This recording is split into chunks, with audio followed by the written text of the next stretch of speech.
and welcome to our video review session this week with No Bones About It Puppy Day School. And welcome to our first time puppy people.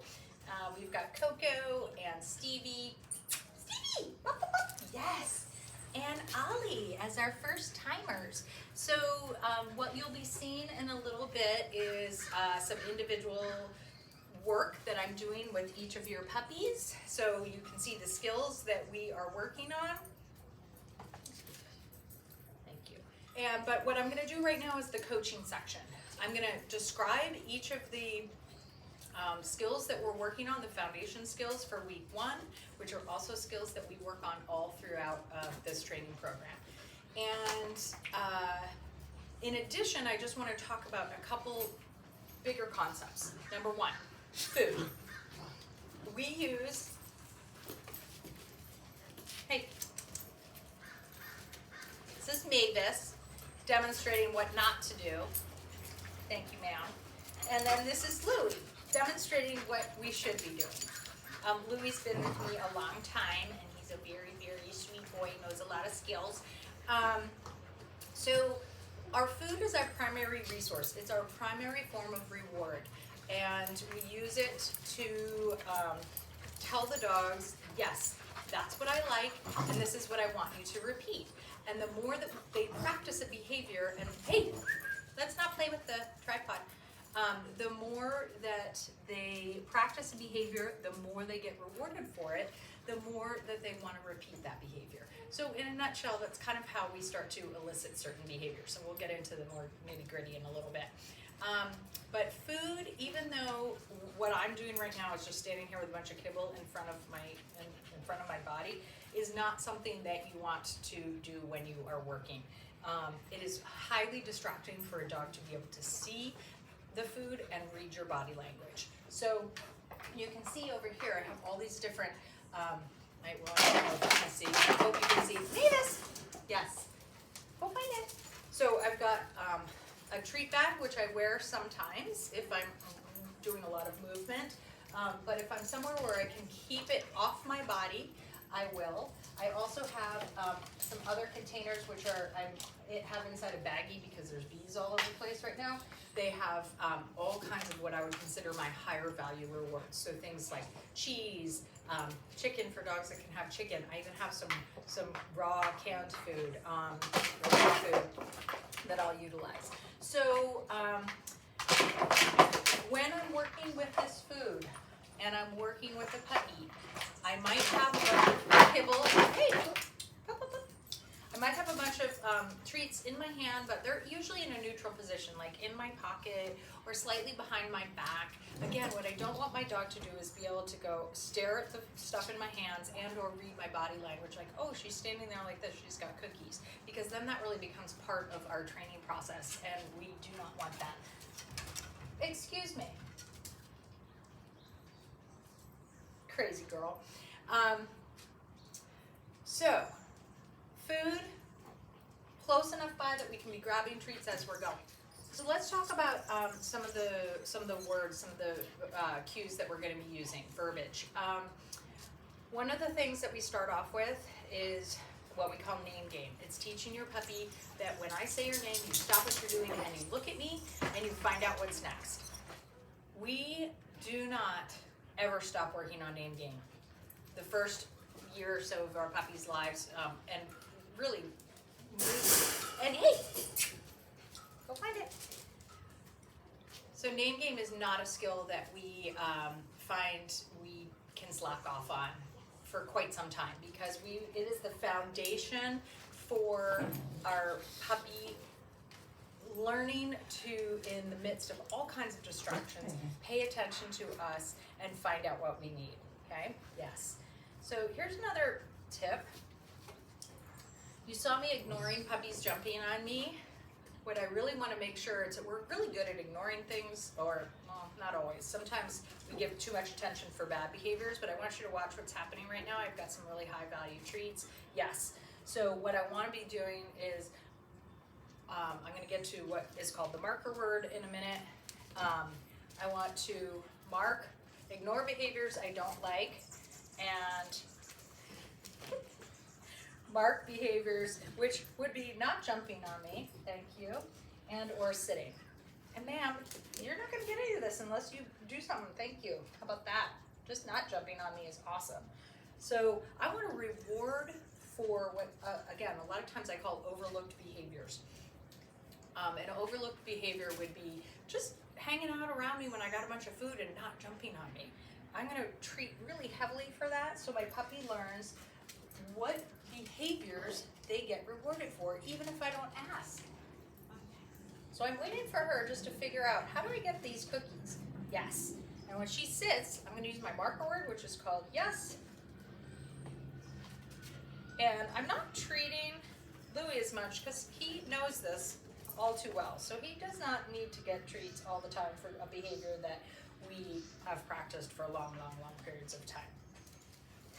All right, so we're gonna try to kind of bring things down a few notches because everybody has been training this morning, really active. Sometimes what we find is that the dogs get so overstimulated that it just turns into this frenzied behavior that is not stuff we really want to replicate. There's a lot of concepts that we'll go over in the next month or so. But one of the bigger ones is that we want to, when we're working with a puppy, yes, we are training behaviors that we want to have become solidified in their life. But the other huge portion of this is that we need to prevent behaviors we don't like from happening as best we can. That is a huge part of positive reinforcement training, because I think a lot of times people get this concept that they're only allowed to reward for behaviors. And so then what ends up happening is we get dogs that are doing lots and lots of, excuse us, thank you. They're doing lots of behaviors that we don't like, but we're not quite sure what to do about it. So one of the phrases that I really like to instill is that positive does not equal permissive. So I have to set my puppy's environment up so much so that they are not getting into trouble. It means making the world really small. They have access to only a few small areas of my house. If I go outside and my puppy is just, unmanageable, doesn't want to ever listen, and at this point that's pretty regular. I might have them drag a leash around. I might have them drag a leash around in the house. If they're constantly getting into stuff, which again, I would say probably means that their environment is too big. I generally only have puppies in a blocked out portion of my kitchen, or in their crate, or we're outside. They're not really allowed access to other areas right now. Excuse us, hi. Okay, so I'm gonna really quickly go through our 3 foundation games, and I'm gonna tell you why we teach them, and then I'm gonna tell you how we teach them. So the first thing that we teach is name game. And again, I mentioned it earlier, it's not about teaching your dog their name per se, although if you have a puppy, that is part of it. It is about teaching your puppy a lifelong skill of, when I hear my name, I am going to ignore everything else that's happening in my world, focus on you, and find out what you need. So it's like a stop, look, and listen cue. And it is absolutely, we call these foundation games because your dog cannot ultimately progress in a way that we would like with our training if they aren't really solid with the foundation games. Yes, I can teach my dog other skills, but can they stop when there's distraction and focus on me? Really, really important. So name game, hey, children. So name game is simply this. It is your dog's name. When they turn their head and start moving towards you, or if they're close enough, it's just give you a glance up in your direction. You're going to use your marker word yes, and then your treat can follow at some point. It's as simple as that. The only way you can kind of screw this up is to repeat your puppy's name if they don't pay attention the first time. So what does that look like? So number one, another training concept that we always want to keep in mind is making things so easy when you're practicing that your dog is successful, say 85 to 90% of the time. Excuse me, Ollie. Ollie. Yeah, that's you're not allowed out there. So that means setting yourself up for success, making things super, super easy. Ollie wants to get out of the gated area and go see Chaz, my dog, who's wandering around. So in the beginning, I'm going to practice in a place where they're indoors, where there's no distractions. There's nothing else that is better in the environment than me and what I'm doing.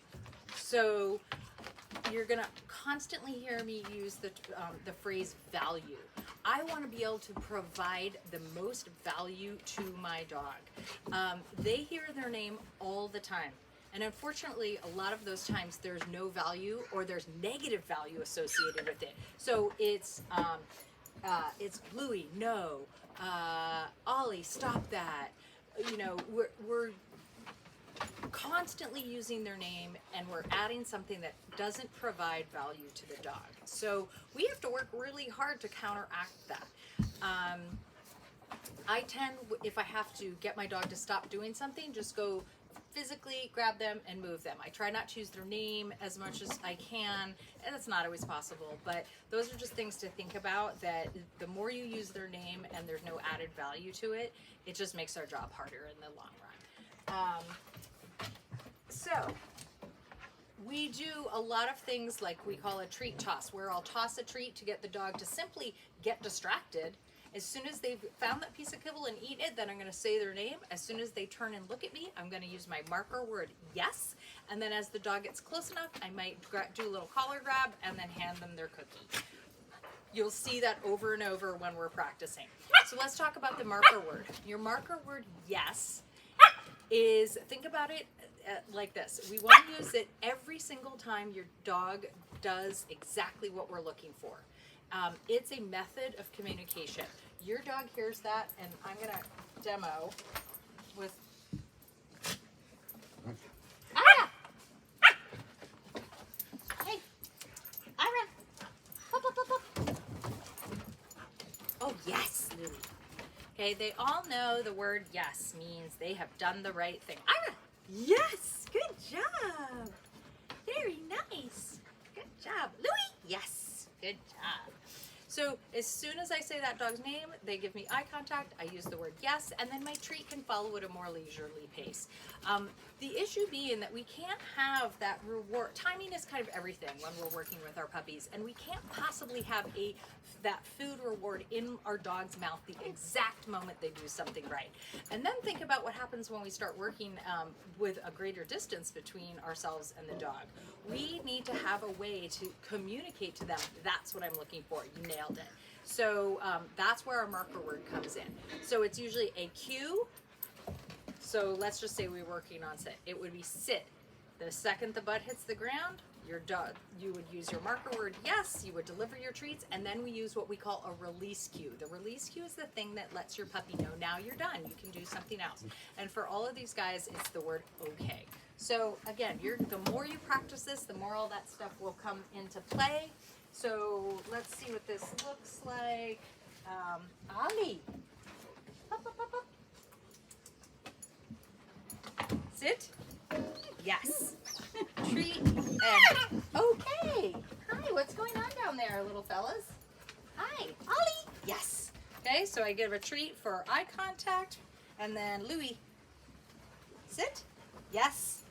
Treat, and then okay. And I use a lot of body language. I'll step away from the puppy to let them know, yeah, you can get up. That's cool.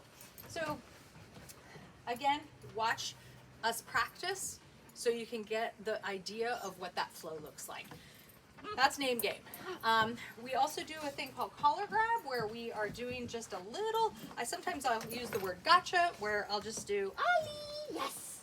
I'll do a little gotcha. I grab the collar and I give the dog a cookie. Ollie, huh? Yes, gotcha. So I want that puppy to love being captured or caught. A lot of times me reaching out and trying to grab my puppy, I'll get a puppy that moves away, that does something, that thinks it's a game to be captured. So I want to work on that collar grab. Again, all it is reaching out, grabbing hold of the collar, and delivering a cookie. Super simple. You don't even need to use a word for it. Sometimes I'll say gotcha, but a lot of times I'll do it in combination with name game. Louis! Yes! Looks at me, grab the collar, deliver my cookie. Okay, so then the last thing I want to talk about this week is hand targeting, or the touch game. All that is, so hand targeting or the touch game simply means this. I am going to extend my hand out at my dog's nose level, somewhere off to the side, not towards the dog. I'm gonna, again, usually use something that kind of looks like this, off to my side. The palm of my hand is facing the dog, and I'm going to get it around the dog's nose level, and then I'm gonna say the word touch. And all they need to do, let's pretend this is my dog's nose, all they need to do is come and bonk, hey, and bonk their nose to the palm of my hand. So again, it's gonna look something like this. Touch. Yes. He says, oh, you were crinkling treats up there. I didn't want to look away from that. Again, treats are behind my back. Touch. Yes, thank you for demoing that so nicely. Oh, it's just a baby's.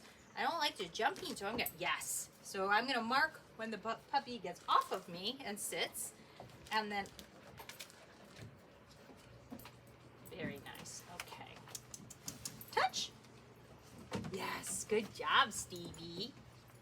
All right, why do we use hand targeting? Everybody's always like, that seems like, why would I teach my dog that? It is one of my most favorite cues.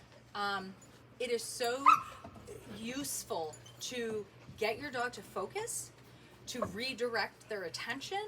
So let's say I'm walking down the street and my dog starts lunging because they see another dog. If I've taught my dog a hand target, I don't need to say, no, off, leave it, stop looking at that dog. All I have to do is say, touch, and have them keep doing hand targeting, which redirects their focus to me and gives them something active to think about and something that they can get rewarded for. So why wouldn't my dog want to do that? Again, it's not going to work immediately when you're out and about, but when your dog gets really good at this, it can also be a way to get your dog closer to you. Let's say they're out, and they're off leash, and you just want to get your dog closer. Do a hand target. I know, Louie, you want to very much demo. Touch? Yes, thank you. And as they get better, we could do multiple touches. Touch? There you go. So I only asked for touch once. He does it a couple times. He continues to focus on my hand and my, and then he gets his reward. I know. Hi, little Booze. Hi, little Booze. I know you do. Hey. Hi. Coco. Yeah, thanks. Hi, Ira. Where's Stevie? Hi, Stevie. So everybody's here. So the main things I want you to think about this week, and remember, you have a handbook. A handbook, the handbook, is going to describe how you go through and practice each of these skills. I like to think about my training as something that is just happening. It's just sprinkled throughout my day. You should not be setting aside training time. It's fine if you do 5 minutes here and there, but really the idea is you want your dog to think that all day throughout their day, they have the ability to earn rewards. And that's what gets a dog that really works for you all the time, that loves to do stuff with you because they understand the value in paying attention. So let's say I'm going to go out for a potty break in the morning. I grab a handful of treats, and I do use the word cookies interchangeably. So treats, cookies, kibble, I'll say all of those things, and usually mean something of slightly higher value than kibble, but sometimes it is just their food. So I'm going out for a potty break. I grab a handful of treats, and as soon as my puppy goes to the bathroom, I'm gonna praise them, tell them how great they are. I do not necessarily dole out treats for going to the bathroom once my dog is pretty solid at going to the bathroom outside.